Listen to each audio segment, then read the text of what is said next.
Consegui! Uhul! Ó, tô bem acompanhada também. Além de você, peguei minha Ah, tacinha. Depois de um dia. poxa, aí eu vou ficar devendo. Pede ao Flavinho, pede ao Flavinho. Lá, vim que eu não trabalho, não tem nem como. Puxa, aí ele chega com sorvete. É, vai ser só sorvete. Ai, que bom, Ana. Assim, pelo menos a gente se Poxa, muito encontra. bom estar aqui, muito bom, muito feliz. Muito Vamos só, bem. acho que quer esperar um pouquinho ou a gente Claro, já. claro. Vai me contando exatamente o que que a gente acabou. Eu disse sim, porque para você eu digo sim sempre, mas eu nem entendi bem.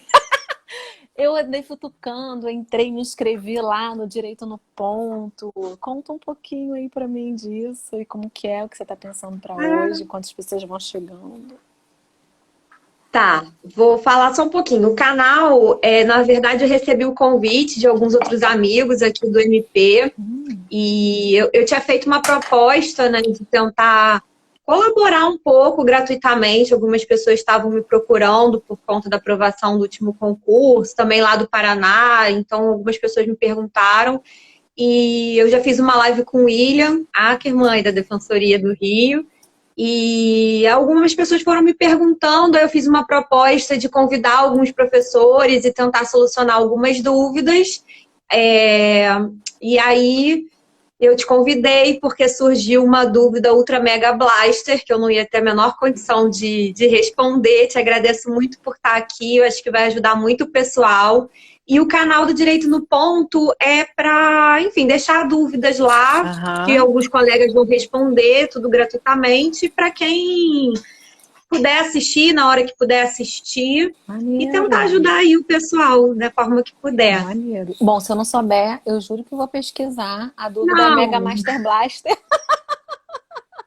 não, eu separei aqui, era para poder falar um pouco sobre essa questão da ratificação pelo Brasil da Convenção Interamericana, De na racismo. temática de racismo, exatamente. E aí falaram um pouco, né, a questão do processo de internalização desses documentos, pelo fato dela ter sido o quarto documento com aprovação de status equivalente à emenda, né, na forma do artigo 5º parágrafo 3º da Constituição. E aí, enfim, era para a gente poder ouvir um pouco de você. O Ai, show. que você sabe? Que sabe Ai. muito, o que você pode falar aqui pra gente? Então, eu tô vendo as pessoas muito angustiadas com isso, né? E essa semana eu recebi, assim, uma enxurrada de e-mail dos meus alunos e tal. Tem muita gente, tem muito concurso de defensoria aberto também, né? O Sim. tempo da emenda das comarcas está acabando, né? 8 anos vão acabar no que vem. Então, esse é o ano dos Caramba! concursos. É aquela emenda lá atrás, né? Que diz que tinha que ter defensor em Uhum. cada comarca. Então, assim, tem muito concurso aberto mesmo, que é bacana, né? Mas, Sim. assim, a gente foi Mas tem que dar atropelado. posse também, né, Isso que eu ia Paty? falar, tem que dar posse pra galera, não é só fazer Porque, concurso, criar é, expectativa, não. E as pessoas nossa, lá precisam, no né? Paraná foi uma luta. Foi, né? É bem Foi. punk. Então, aí tem muita gente com essa questão, assim, e eu acho, assim, aí eu vou falar muito, assim, abertamente com você, eu acho que a gente tem que analisar essa questão sob os auspícios do controle de convencionalidade, sabe? Eu acho que Uhum. eu tenho visto muita gente falando desse tema, do que tem que responder numa prova de questão de concurso, de acordo com o que decidiu o TSE, no caso do Lula, e aí, gente, tipo assim, primeira coisa que a gente tem que saber quando a gente vai falar de direitos humanos, direito internacional de direitos humanos, é que os direitos humanos, eles constroem, por acoplamento entre o direito interno e internacional, um ordenamento jurídico de proteção da pessoa humana. Então, no caso da Convenção Interamericana de Combate ao Racismo, Intolerância e outras formas de xenofobia, o objetivo é trazer elementos para que o Estado reforce a proteção desse grupo, dessas pessoas em situação de vulnerabilidade. Então, assume o Estado deveres reforçados em relação a essas pessoas e precisa modificar a sua normativa interna e tal. Então, eu acho que o grande nó não está nem exatamente no conteúdo, que vai ser, vamos dizer assim, o capítulo 2. As pessoas estão se degladiando em relação ao Uhum. início do momento que o Estado vai estar vinculado, não vai estar vinculado. Você tem que ter além da assinatura, da aprovação pelo decreto legislativo, da ratificação pelo decreto federal, o depósito na Organização Internacional e ainda depois uma tal de uma publicação de um outro decreto federal para dar publicidade. Gente, tipo assim, isso é interpretação interna. E a gente tem que saber que por ato de quaisquer dos poderes, de quaisquer dos agentes públicos, inclusive de agentes particulares, se o Estado não for suficientemente diligente para reprimir esses atos, imagina uma situação tipo Maria da Penha, o Estado é responsável, vai para o banco dos réus. E tipo assim, quer dizer então, que a grande treta para situar quem está pegando, né, o bonde andando. O Estado brasileiro participou de uma conferência, de uma sessão ordinária, acho que é 53, na Guatemala. Eu não vou saber o número, mas foi uma das reuniões da OEA, em que, depois de muito trabalho, muita demanda, muita articulação, de um grupo de trabalho que o Estado brasileiro participou ativamente. Quando eu fiz o meu curso da OEA, aqui no Rio, vocês sabem que tem a Comissão Interamericana, perdão, o Comitê Jurídico Interamericano, que é um dos órgãos da OEA. E fica aqui no Brasil. E tem uma sala com a biblioteca e tal, no Palácio Itamaraty, ali no centro, atrás da Central do Brasil. Então, todo ano tem um curso de Direito Internacional. E aí, em 2007, eu fiz o meu. Eu me inscrevi e tal. Quem é de fora do Brasil pode ganhar a bolsa, ganha uma renda lá, não sei quanto que é, mas é em dólar. Então, vem gente, assim, de todo lugar.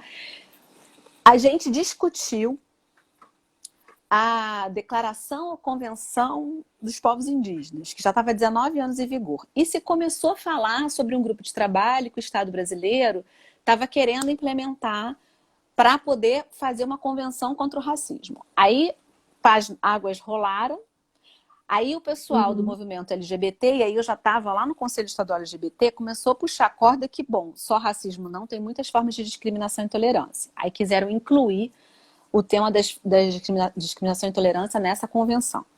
Aí, mais questão ainda que o pessoal que tem a pauta mais da raça, né? Falou, não dá, a gente vai também falar quando tem um racismo imbricado com discriminação em razão da orientação sexual, da identidade de gênero, mas não é só isso, a gente quer Então, acabou que o acordo que foi combinado nesse processo de elaboração do tratado, que culminou nessa reunião na Guatemala, foi separar em 2 instrumentos.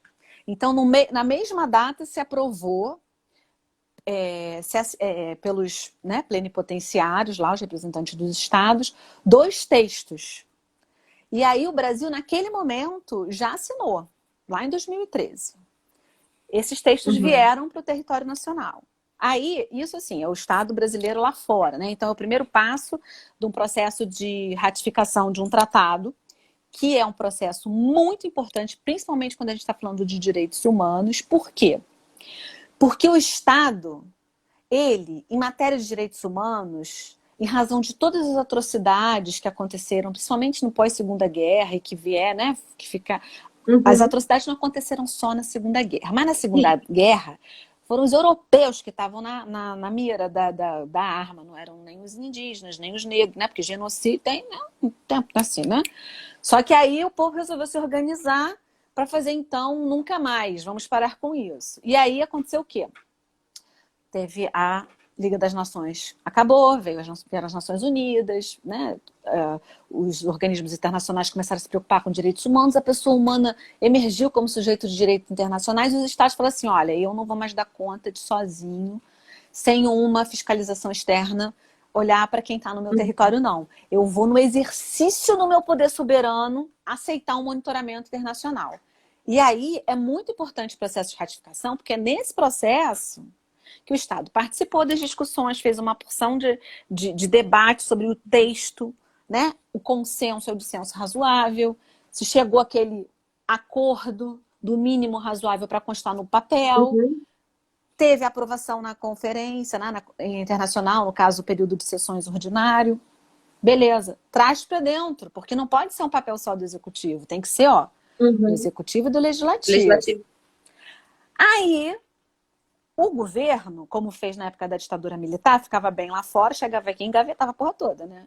Tanto é que a Convenção Americana de Direitos Humanos foi assinada em 69, ficou no gavetão da ditadura, até ser desengavetado no período de redemocratização do Brasil, que foi uma redemocratização sem justiça transicional, por isso que a gente tem chacina de Jacarezinho por aí. Aí, pum, mandou a mensagem pedindo aprovação para o Congresso Nacional. Aí vai primeiro para a Câmara, depois para o Senado, no Brasil. Foi aprovado em 92. Em relação à Convenção contra o Racismo, mandou, depois que foi aprovado com, como você destacou, quórum de emenda constitucional, e depois a gente pode falar dos efeitos disso, foi aprovado em fevereiro, né? O decreto legislativo do... Primeira Câmara aprovou lá atrás, em dezembro. Eu lembro que foi perto do Dia Internacional dos Direitos Humanos. Foi quando a gente estava lançando, um dia antes da gente lançar aquele livro do curso de Direitos Humanos, Saúde Mental e Racismo. Foi alguma coisa assim, porque eu lembro que o Defensor-Geral fez referência a esse fato e estava perto do Dia Internacional dos Direitos Humanos. Então, primeiro, a Câmara dos Deputados disse ok, mandou para o Senado disse ok dele em fevereiro desse ano. Aí vai para o Executivo. Então, veja, o Executivo primeiro assina lá fora, ele pode engavetar, é ele quem tem que deflagrar o processo interno. Mas uma vez que ele deflagra e a Câmara e o Senado aprovam, ele também pode demorar para depositar lá fora. Mas e aí? O Executivo mandou, a Câmara e o Senado aprovaram, aquilo não vai ter nenhuma validade? Não começa já a vincular, pelo menos, no plano da exigibilidade, né? Se não for justiciável, pelo menos na exigibilidade, que a gente tenha... Tem tanta coisa que obriga, que é só costume internacional, que não teve toda essa formalidade. Bom, mas de qualquer maneira... Para se vincular internacionalmente, é necessário que o presidente faça o depósito de instrumento. Qual que é o ato praticado pelo presidente? Decreto, não é? Tudo que o presidente faz da República não é decreto, então ele pega, tem que publicar um decreto. E esse documento da ratificação, ele leva até a Secretaria-Geral da Organização dos Estados Americanos, que fica em Washington, e deposita lá. Se o Estado brasileiro não tivesse participado dessa conferência, não tivesse assinado, de qualquer maneira, tem um artigo das convenções todas que fala que o Estado pode, aceitar. Então ele pode aceitar, que substitui a tal da assinatura, mas ele tem que ratificar e depositar esse instrumento lá.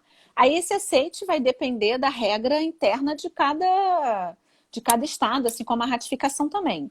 Cada Constituição vai dizer como. O fato é que a nossa diz que é assim. Tem dois, tem o Executivo e tem o Legislativo que participam. E quem é que tem responsabilidade, quem é que tem personalidade jurídica de direito público internacional? Estado brasileiro, representado pelo presidente. E aí eu não estou falando da União, estou falando do Estado brasileiro. Né? Lá fora, o presidente representa o Estado brasileiro. Ele que vai depositar lá o documento. Quando deposita o instrumento de ratificação, a gente vai ter que ver a regra de cada convenção. Então, por exemplo, a Convenção contra o Racismo prevê, no artigo 18 ou 20, que tem que ter 2 instrumentos lá para ela começar a ter validade internacional, vigência internacional. Só que ela tem uma previsão que não é muito comum, que é a previsão assim... Por exemplo, a Convenção Americana de Direitos Humanos não tem essa regra. Tem só a regra de quando começa a vigência, que são 11 instrumentos. Depois, todo mundo que deposita já está vinculado. Essa não, essa prevê 30 dias, ó, em algum lugar. É o 22. 20, isso. Item 2. 20 item 2. Para cada Estado que ratificar ou ela aderir, que aí tem a parada da adesão, quem não assinou só vai aderir. Ratificação você usa para quem começa assinando, depois aprova. Adesão você usa para quem não participou daquela primeira assinatura e que depois... Rodada. Isso.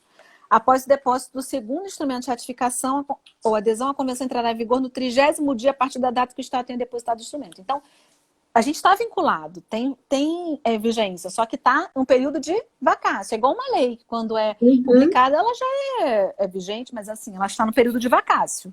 Os efeitos têm uma suspensão temporal para começar a vincular e o Estado poder ter aperfeiçoado a sua competência, né, em razão da matéria e do tempo, para ser cobrado no marco daquele documento. Só que aí A merda que estão inventando, na minha opinião, desculpa, Ana, com você eu posso falar assim.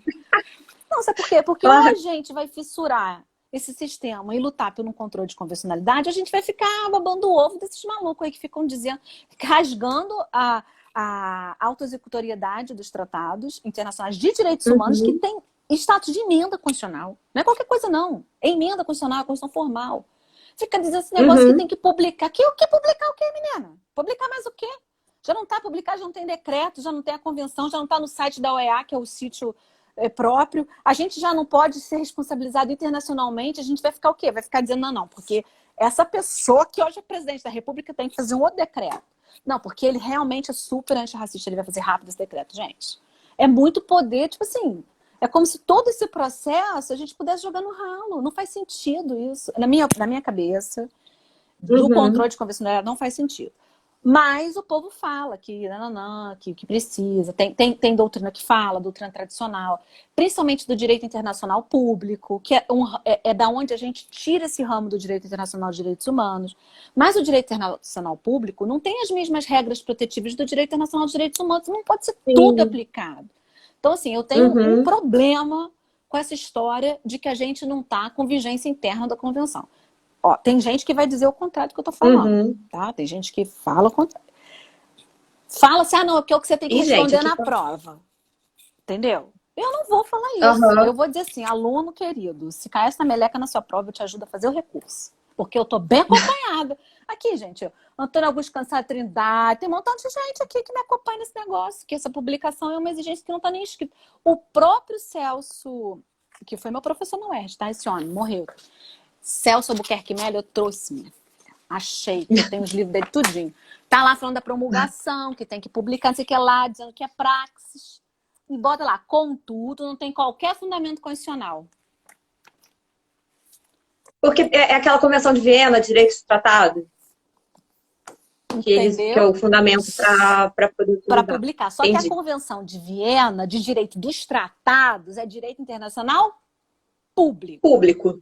A gente está falando... Você acha que dá para o aluno colocar na questão, ali o candidato, colocar na questão o princípio da interpretação autônoma dos direitos humanos? Autônoma, princípio da maior efetividade. E mais do que princípio, eu acho que a gente tem que ir por aquilo que está em tudo que é livro e na própria...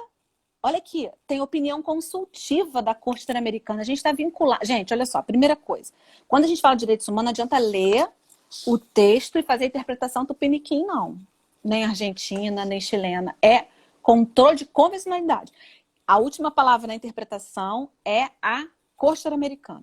Tem opinião consultiva da Corte Interamericana, falando especificamente da autoexecutoriedade, que independe de lei interna, para regular direito de resposta na liberdade de expressão. Você imagina se uma convenção que já está depositada não vai vincular?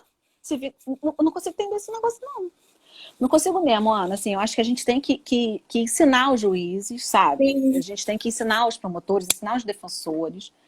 E, assim, a gente tem que mudar isso na nossa prática, no dia a dia, fissurando cada um no seu ritmo, na sua possibilidade. Hoje mesmo, eu estava numa audiência criminal de um 331. Aí me preparei para a audiência toda linda, que eu ia lascar com a argumentação de controle de convencionalidade. Mas aí chegou na hora, não ficou muito aceito assim, não. Mas aí o pessoal falou, não, vamos fazer prescrição pela pena ideal, a gente transite julgado aqui onde... Tipo assim, redução de danos, o meu assistido, defendido, vai ficar liberado do processo. Ok, tudo bem, não tem problema não. Mas assim, do seu ponto de vista da professora, aquele processo ali não podia continuar, porque, né, é atípica. Sim. De acordo com o controle de convencionalidade, a desacato. Ok, tudo bem, acabou o processo, não consegui, né, ter uma ação para montar para o sistema internacional, porque eu ia fazer, se não tivesse conseguido isso, né, não tivesse acolhido a minha tese. Se não tivesse prescrição pela pena ideal, ia rolar uma caminhar a tese. Ia, claro, a gente tem que fazer isso. Até porque demanda repetitiva faz com que a gente julgue mais rápido. Já tem denúncia internacional de caso de São Paulo, de outros casos sobre esse negócio do desacato. Fato é que, assim, se a gente não for fazendo essas fissuras internas, se a gente não começar a invocar a partir de amanhã a Convenção contra o racismo, mesmo que seja para fim de interpretar os dispositivos, porque por enquanto ela não está valendo na internet, né? Assim, tem vigência, mas está na vacácio, né? a gente não vai conseguir fissurar, não vai conseguir mudar isso. Então, assim, eu acho que uma interpretação importante para esse tema da promulgação, que está lá na Convenção de Viena de Direitos dos Tratados, está nos livros mais importantes de direito internacional público, existe essa previsão, isso não se aplica para direito internacional de direitos humanos. Por quê? Porque a gente tem a pessoa humana como epicentro da tutela e da proteção. E quando... O sistema próprio. Exato. Você vê, naquela treta que teve lá do Lula, né, da decisão do Comitê Internacional de Direitos da Pessoa, Comitê Internacional de Direitos Humanos, que é do Pacto Internacional de Direitos Civis e Políticos, que teve uma medida cautelar, que era urgente, grave, dano irreparável, né, e tudo mais. Se ele não pudesse participar, a gente sabe, né, que é dano irreparável mesmo, e tal. Quantos 500 mil mortes, né? Mas, enfim, aquela decisão teve um voto do Fachin dizendo que não, cara, pelo controle de convencionalidade tinha que ser. Mas aí inventaram uma moda de que tinha que ter não sei o quê para não sei... Como assim? Tá negando a executoriedade? Outra coisa. A gente se responsabiliza... Jurisprudência defensiva. Para evitar, né, também a aplicabilidade imediata. Exatamente. Que é uma regra até do bloco de constitucionalidade, né? As normas de direitos fundamentais têm aplicabilidade imediata. É isso. Aplicabilidade imediata. Gente, com aprovação, aquilo virou emenda constitucional. Entendeu? Para fora é que o presidente precisa de um documento, o documento dele é qual? O decreto, ele vai depositar o decreto lá. Assim, que bom que ele pode fazer outro decreto, porque a bunda não prejudica. O meu ponto não é que ele não possa fazer, que ele não precisa fazer para a gente estar vinculado. Porque senão a gente está rasgando a autoexecutoriedade, a eficácia horizontal dos direitos humanos. A gente está pegando as características sobre as quais foram erigidos os direitos humanos e colocando condições. Eu não posso deixar de dizer que existe a jurisprudência. Assim como existe a jurisprudência que fala que os tratados aprovados sem esse quórum de emenda são regras infraconstitucionais e supralegais. Aí a natureza jurídica é essa, tá legal. Só que tem um artigo na Constituição que diz que pode prisão civil depositar infiel. E o STF diz que não, porque tem que interpretar de acordo... Tá certo, não estou dizendo que tá errado não. Só que na minha interpretação, foi revogado. Na hora que a Convenção Americana foi aprovada, aquele artigo foi revogado, porque eu acho que tem o mesmo, e eu não estou sozinha, estou super bem acompanhada, o mesmo nível hierárquico. Tudo bem, o STF pode dizer o que ele quiser. Se ele chegar na mesma conclusão que eu, que nem a juíza lá que extinguiu a punibilidade, o promotor também concordou, embora minha tese linda não tenha colado. Ok, resolveu. Mas, ao mesmo tempo, a gente não está aqui para falar em resolver. A gente está aqui para falar em tese, em montar um raciocínio jurídico de direitos humanos, para botar isso na prática, para fissurar essa jossa que está aí emperrando o exercício de direitos. Pelo amor de Deus. Quer dizer, então, que eu posso ficar esperando toda a vida e mais um dia o presidente resolver promulgar esse negócio? Gente, já saiu no DO. Ah, tem que sair no DO. Não, mas já saiu no DO. Decreto legislativo é o quê? Outro exemplo, quer ver como é que isso aí é falho? Regulamento da OMS. Vamos lá, OMS, Organização Mundial de Saúde, famosérrima.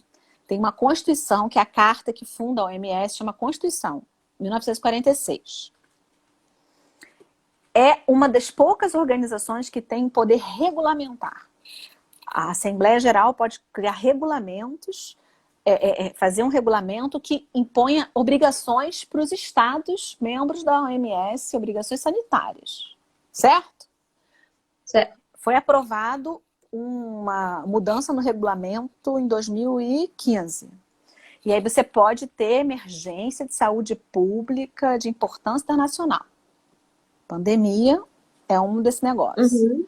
Começou esse vucu-vucu. Isso já estava valendo, ó.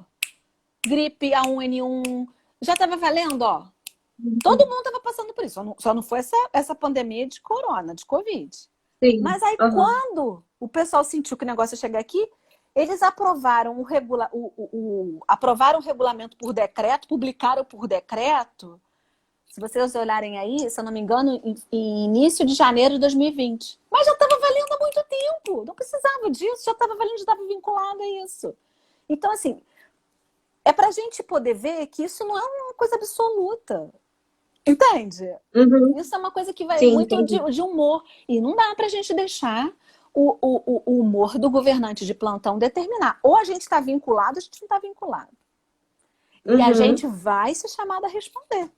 A gente tem 30 dias para se Então, organizar. essa que era uma outra dúvida que fizeram, porque o fato de ter sido aprovada uma convenção em separado, né, uma convenção temática, fora, não foi modificada a Convenção Americana de Direitos Humanos, né? O pacto continua com aquela redação e foi aprovada a convenção de forma autônoma, com esse tema exclusivo da questão do racismo.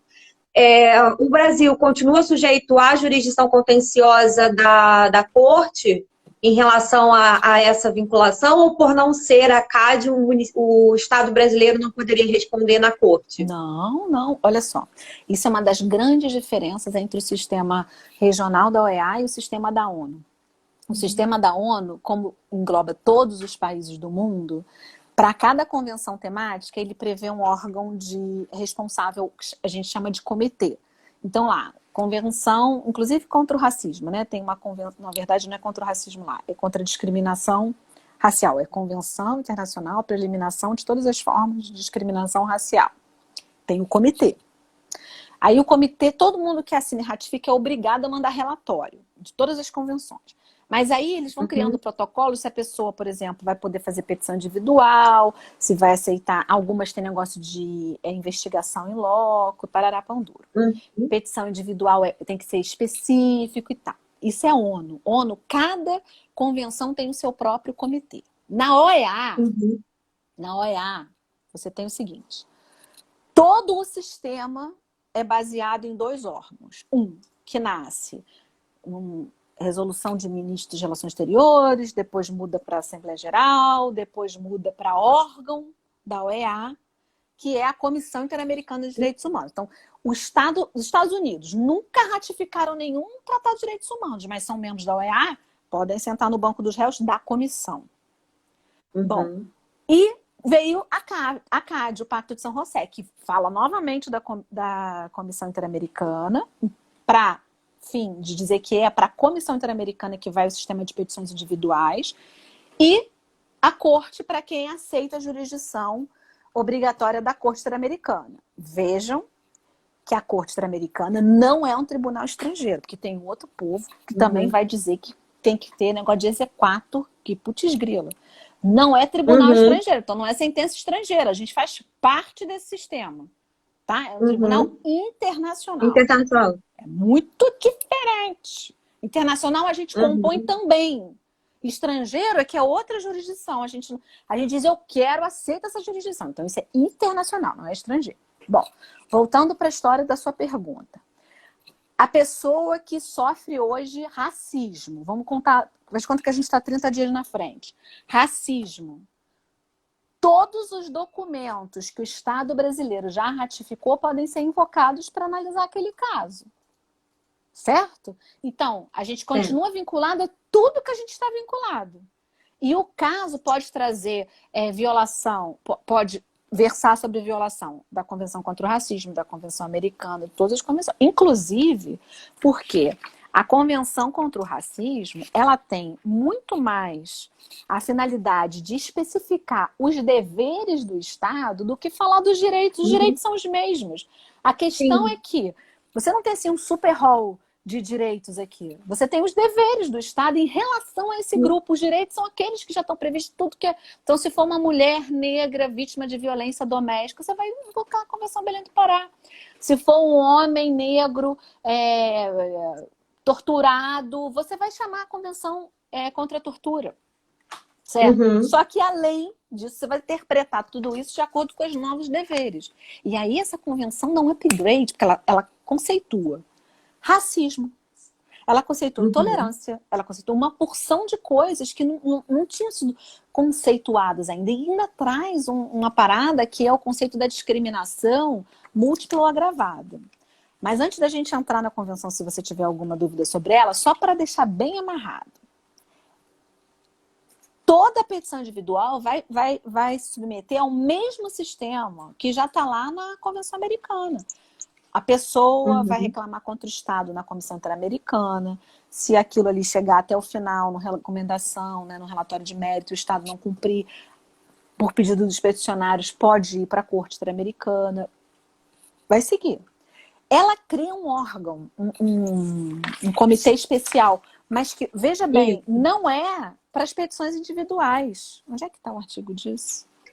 É o 15, item 4. Isso.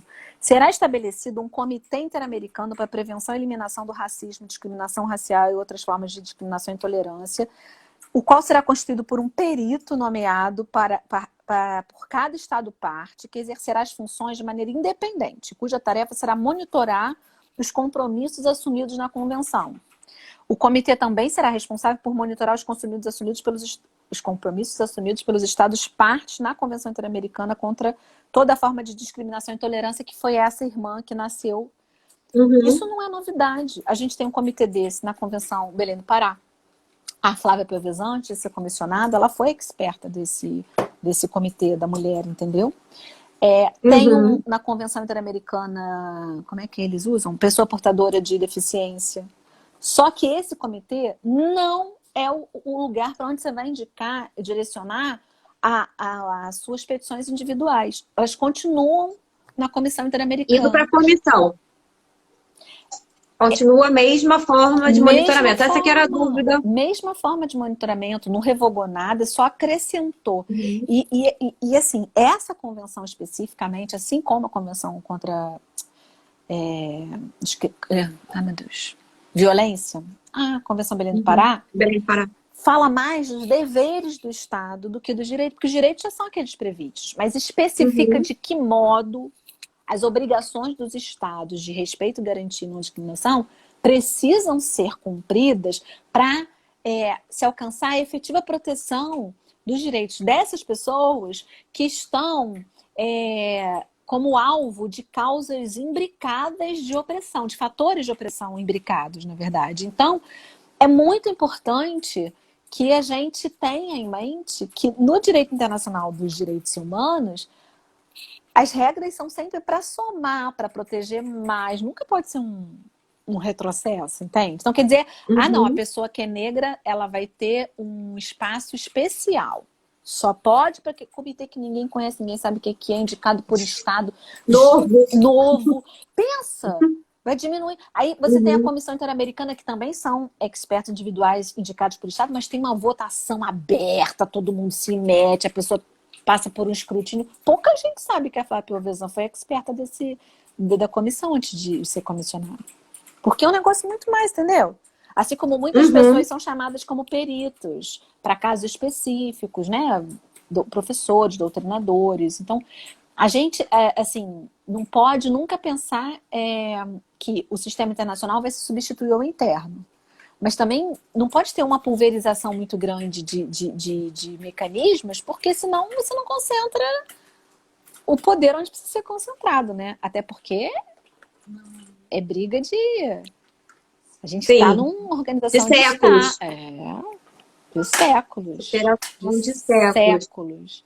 Alguém perguntou alguma coisa que eu perdi. Não sei se você está acompanhando aí que as pessoas perguntaram da petição individual, que era essa dúvida, né, que eu já tinha anotado aqui, que eu acho que você respondeu.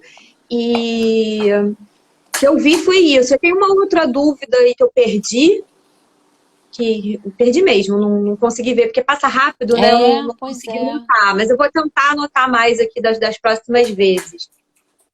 A outra dúvida que me mandaram, Paty, era essa questão de diferenciar em casos concretos, não sei se você consegue exemplificar para a gente, da questão da discriminação indireta, racial indireta, que a Convenção traz, para essa da discriminação múltipla ou agravada, por conta daquela questão de a igualdade material pressupor que se iguale àqueles que estão em condições de desvantagem para que o sistema não seja um perpetuador das desigualdades, né? Para que haja uma igualdade material e não só formal. Porque se falar que todo mundo é igual perante a lei, está muito bonito, mas as pessoas têm condições de acesso e de pertencimento naquele espaço de formas diferenciadas.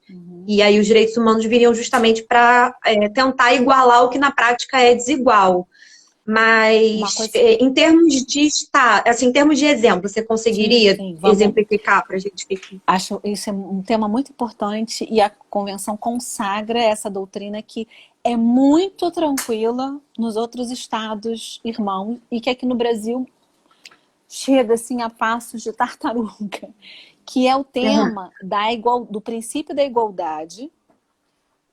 E aí eu não estou falando de igualdade formal material, que é até onde a gente foi, né? Eu estou Uhum. falando da igualdade material. Só que a igualdade material tem dois aspectos. Tem um aspecto que olha o indivíduo a ser protegido de uma discriminação não razoável, é o princípio da igualdade como não discriminação, que exige que o Estado seja cego às diferenças e razoável nas distinções. Então, se passar lá pelo crivo do teste de razoabilidade, ok, aquela distinção está valendo. Só que isso só resolve questões individuais.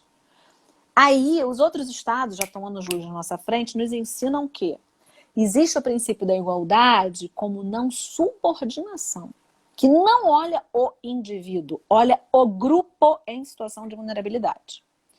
O grupo em desvantagem social, que é o grupo que... Isso não é novo, não, tá? Isso é de 1970. Só que demora para chegar aqui. Né? O INFIS escreveu sobre isso em 1976, para ser mais exato. Quem tiver interesse, o texto está traduzido só para espanhol. Está no meu site, vocês podem ir lá baixar. Bom, mas qual que é a questão? É que aqui a visão é sociológica. Você olha para o contexto, aquele grupo que é uma situação histórica de subordinação, tipo mulheres, tipo negros. É um Uhum. grupo que tem pouco espaço de poder político, então tem pouco acesso. Como é que você enfrenta? Então, a igualdade como não subordinação exige que o Estado arranque o véu. Não pode ser cego, ele tem que olhar bem. Olhar onde que está a questão. Quais são os grupos que estão em situação de exclusão histórica? Gente, se vocês forem ler o relatório da Comissão Interamericana sobre Direitos Humanos no Brasil, que foi publicado em fevereiro de 2021, o Estado apanhou, mas ouviu um bocado sobre as pessoas, os grupos sociais que estão nessa situação de desvantagem, que o Estado brasileiro precisa dar conta da discriminação histórica, estrutural, sistêmica, que especialmente afeta povos afrodescendentes, mulheres, crianças, tudo isso que a gente está falando. Aí entra outra parte da outra pergunta. Então, primeiro, essa questão da igualdade, eu estou falando no plano material, Uhum.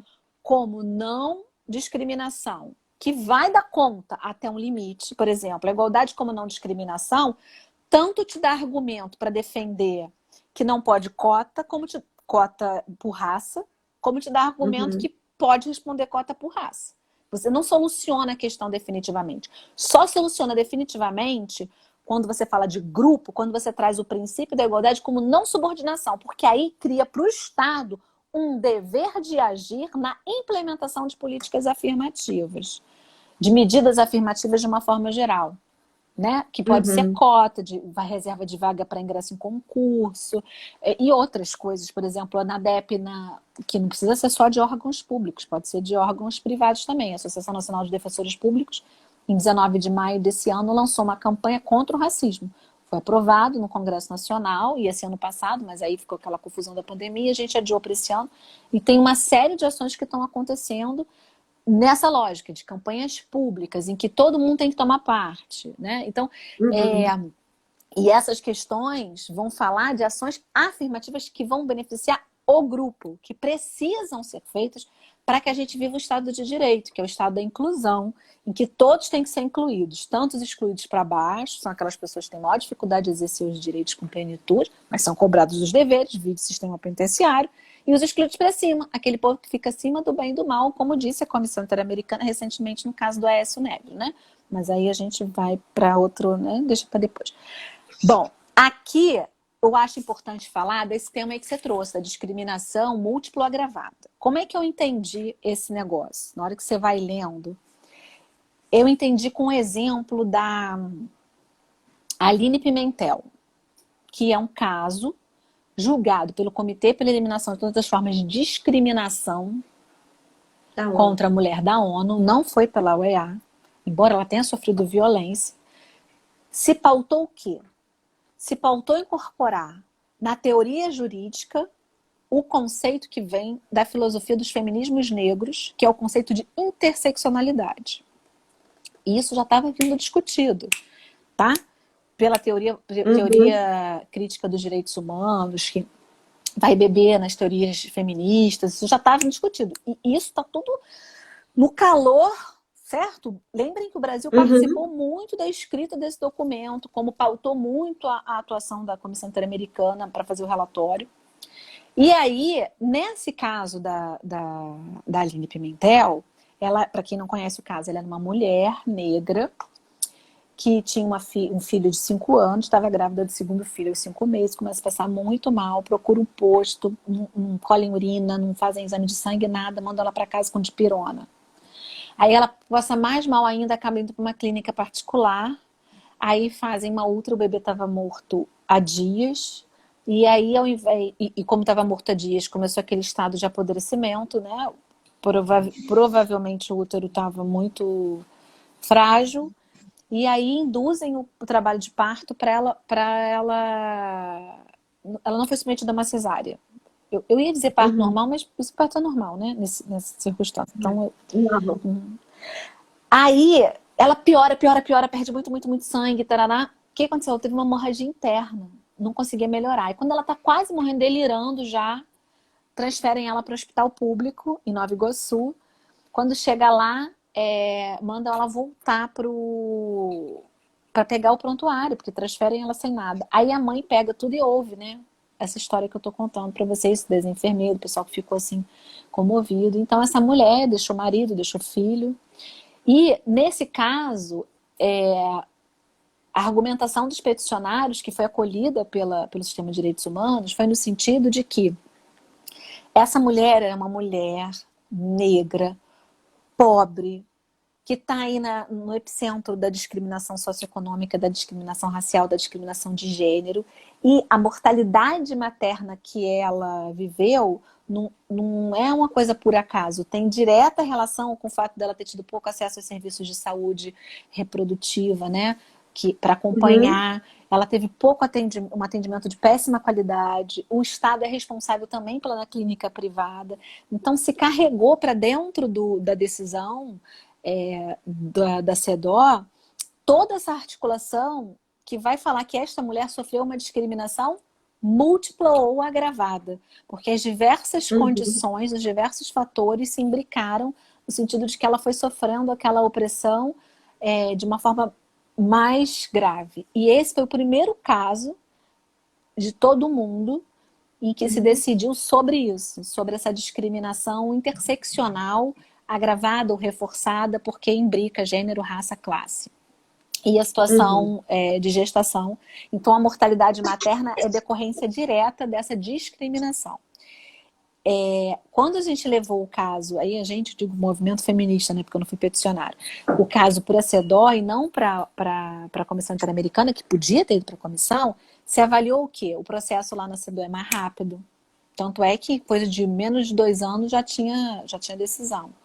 O movimento feminista estava muito articulado, uma recomendação internacional não precisava ser uma sentença.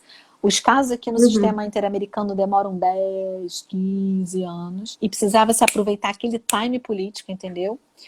E o tema em si não queria falar da violação, queria falar da discriminação. Por isso que eu estou trazendo esse caso, para trazer o exemplo que você pede aqui para essa questão da discriminação múltipla agravada. Aí uma aluna minha me perguntou se tinha a ver com interseccionalidade. Aí eu falei, sim, tem, desde que seja uma mulher que esteja aqui. Se tiver um homem negro, preso, pobre, com deficiência, idoso, olha só quantas... Então aqui é justamente para você trabalhar com o conceito de imbricação de fatores de opressão, que se inspiram na lógica dos feminismos negros, como no caso da Aline Pimentel. Mas não é só para mulher. Essa discriminação... A minha preocupação da pessoa fazer um link direto com interseccionalidade e feminismo negro é de só ver mulher nessa situação, entendeu? Mas sim, o tema da interseccionalidade, da discriminação múltipla agravada, ela chega no direito por intermédio de um caso que foi exatamente esse contra o Estado brasileiro. Pá. Só que ela se espraia para você começar a ver outras questões, não é?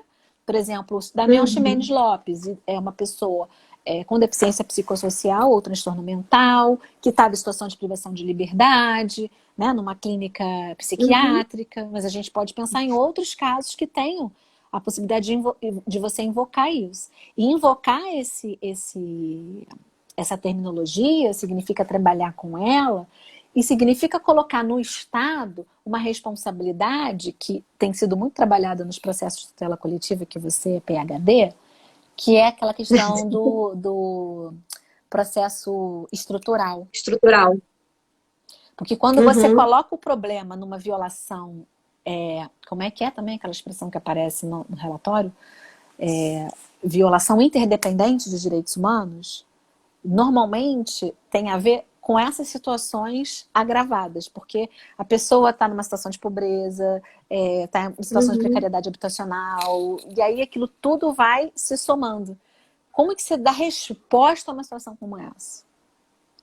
Você dá resposta a uma situação como essa via um processo estrutural, que pode ser Uhum. judicializado ou no bojo de um inquérito civil público. Pode ser via participação em conselhos, né? Que você vai articulando a política pública, se o negócio não sair, você judicializa depois. E acho que é importante a gente abrir a cabeça para essas novas possibilidades, usando criatividade, porque tem muito trabalho pela frente, né, Ana? Não vai ser assim, né? Sim. Porque a É. convenção saiu que vai tudo ficar lindo. Não. Não, vai cair na prova agora, mas na prática o trabalho, né, vai ser bem árduo, como tem sido a da mulher também, né? A Lei Maria da Penha tem 15 anos, né? Foi 2006, 15 anos esse ano. 2006. E só saiu do papel a parte criminal, né? A parte de prevenção, de tutela coletiva, de estruturação de todos aqueles dispositivos está bem aquém do, né?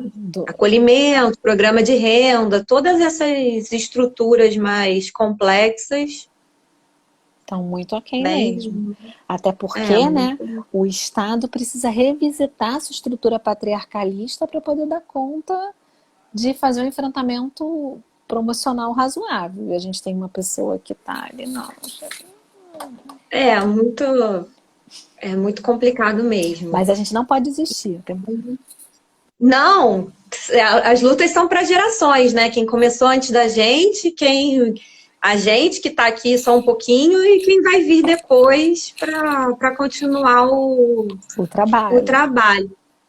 Paty, eu acho que eram essas as dúvidas que eu tinha anotado aqui, pelo menos assim, foi o que eu te falei, né? Eu abri o direct para anotar as dúvidas e foram essas que eu tinha anotado. Aí eu não sei se tem alguém mais ainda presente que quer mandar aqui daqueles que a gente não leu, porque eu confesso que eu não consegui ler. Do colonial neles. Isso aí. E Eu acho que né? a Roberta levanta uma bola que eu tinha até anotado em algum lugar aqui para não esquecer de falar, que é a questão da decolonialidade, né? Em razão de vivermos, de sermos um país colonizado. E aí essa colonização não foi apenas porque nós éramos colônia e havia uma metrópole. Ela foi uma colonização que passou por três grandes chaves.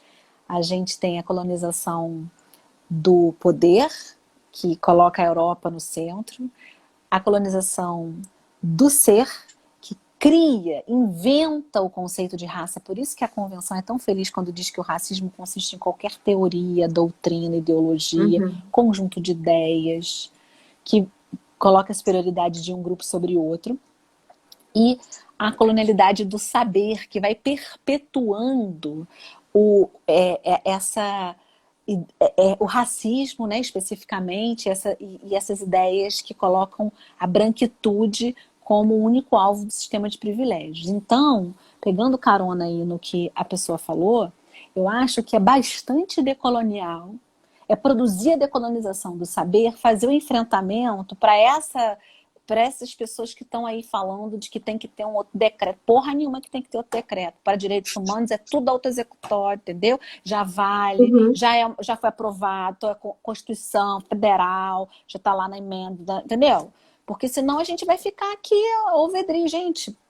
Vamos fissurar, entendeu? A gente precisa Sim. escolher aquilo que mais beneficia a pessoa humana. Essa é a regra de ouro do Sistema Internacional dos Direitos Humanos, de toda a lógica da proteção do controle de convencionalidade. E é um espaço, assim, é bastante interessante identificar, assim, socio-historicamente, que a gente está num momento em que, na alma administrativa do Poder Judiciário, que é o Conselho Nacional de Justiça, se criou uma unidade de monitoramento e fiscalização de decisões internacionais. Então, existe a UMF hoje, dentro lá do departamento do...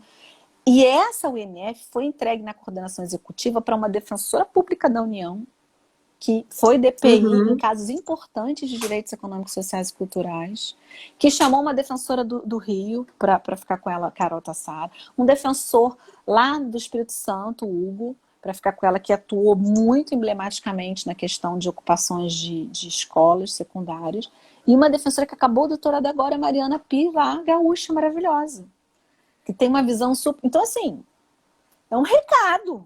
A gente tem que falar... A Andresa aí. Andresa lá do Paraná. Viu? Do Paraná. Andresa falando, também não é preciso esperar a medida de segurança sair do Código Penal e da LEP, claro que certo? não, já está revogado, está na minha tese lá, revogou total, não precisa. Então a gente tem muita coisa assim que mexer, e eu acho que a gente está vivendo um momento, finalmente, em que está na ordem do dia debater controle de convencionalidade, sim. De modo que... hoje saiu, eu não consegui ter acesso, não sei se é aberto ao público, até tentei sondar, mas não tive tempo hoje, não sei se é aberto, mas o Tribunal de Justiça aqui do Rio aprovou ontem o plano estratégico, né? O órgão especial aprovou o plano estratégico do tribunal e eles colocam que os objetivos é a garantia dos direitos fundamentais, fortalecimento da relação institucional do judiciário com a sociedade, promoção da sustentabilidade e aperfeiçoamento da justiça criminal. Então, assim, é bem isso que você está falando, né? De estar na ordem do dia essas temáticas e todos tentando convergir para que essas mudanças estruturais aconteçam, né? Que a gente sabe que é difícil, mas se também ninguém tentar, aí vai ser impossível, não vai ser nem difícil. A gente não pode esperar, tem que ser o agora. Cada um na sua microfísica, na sua caneta, vai espalhando. E na hora que a gente tem oportunidade, a gente incide na macropolítica. E aí a gente vai fazendo, porque é assim que a dialética funciona, né? E que a gente caminha. E saber que o fato de ter sido aprovado, ratificado, depositado, não é nada. Que a potência de um documento está naquilo que inspira processos de luta por dignidade. No que a gente pode fazer a partir do documento. E não é um fim, né? Por isso que o Herrera Flores fala que a universalidade dos direitos humanos não é um fim. Não é um ponto de chegada, perdão, é um fim, né? Para onde convergem as lutas. Não é um ponto de partida, não é tudo universal. Cada um tem as suas lutas, mas a possibilidade de dignidade vai produzindo a convergência dessas lutas. Mas nunca um fim em si mesmo, porque é um processo que vai atingir aquele... É como se fosse uma utopia que faz caminhar. Tem uma colega aqui do MP, não do Rio, no MP da Bahia, a Lívia Vaz, que é até da comissão, que está, né, no debate lá na Câmara e tudo. Ela, nas palestras que deu aqui no MP do Rio, ela sempre fala dessa questão da universalidade, ela cita a leitura da Carta da ONU, né? E aí ela fala todo cidadão, enfim. Em 48, os países africanos ainda eram colônias, muitos, né? Então, que cidadãos são esses previstos nos documentos internacionais? Que universalidade é essa? Não está incluindo a pessoa negra, né? Um viés totalmente voltado europocêntrico, né? Voltado ali para a Europa, para o homem branco. Homem branco, literalmente, né? Inclusive, só por questão de curiosidade, eu fui a Nova York e visitei a ONU, que inclusive é um passeio incrível. Aí fui lá, visitei a ONU e entrei no Conselho de Segurança, uma sala chique e tal, e tinha assim, de parede inteira. Depois eu te mando. Um quadro lindo, assim, que você olha aquela obra, e quando você começa a observar a obra, simbolizando o renascimento da humanidade no pós-Segunda Guerra. E tem lá umas cenas de guerra meio escuras, assim, e no meio, no centro, a humanidade renascendo. É um casamento hétero, de um homem branco, uma mulher branca com um filho branco, homem branco.